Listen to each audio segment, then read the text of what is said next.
جنگ 10 مئی 2025 بمطابق 11 ذکر 1446 بروز ہفتہ 77 سال پورے پاکستان کو ہوئی، جو پاکستان نے جیتی۔ اس جنگ کو کارروائی بنیان مرصوص کا نام دیا گیا۔ یہ جنگ اللہ کی مدد اور عوام کی دعاؤں اور عوام کے ساتھ ہونے سے پاکستانی فوج نے جیتی۔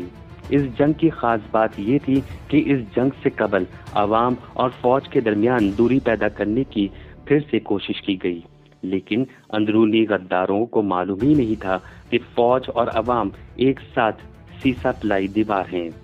عوام نے غداروں اور اندرونی دشمنوں کی ایک نہ سنی، فوج اور ان کے اداروں کا ساتھ دیا اور کسی بھی فوج مخالف بائیکاٹ کا ساتھ نہ دیا، اور غداروں اور دشمنوں کو بتا دیا، جیسے پرویز مشرف نے کہا کہ کالی بھیڑیں ہر قوم اور شعبے میں پائی جاتی ہیں، کسی ایک کے خراب ہونے سے باقی سب خراب نہیں ہوتے۔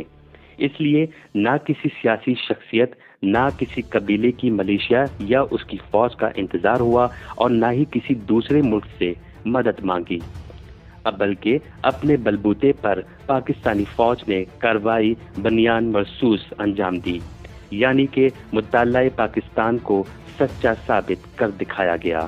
پنجابی اور دوسری قوموں کے درمیان دوری پیدا کرنے والوں کو جو اپنے ہی تھے منہ کی کھانی پڑی۔ گلگت تک بلوچستان سب ایک پاکستانی مسلمان بنے، اور اقلیتی مذہب کے ماننے والے بھی اسلام اور پاکستانی آئین کے تحت پاکستان کی شانہ بشانہ کارروائی کا حصہ بنے، اور آج پاکستان اور پاکستانی اپنا سر فخر سے بلند کیے ہوئے ہیں۔ پاکستان زندہ باد، پاکستانی پائندہ باد۔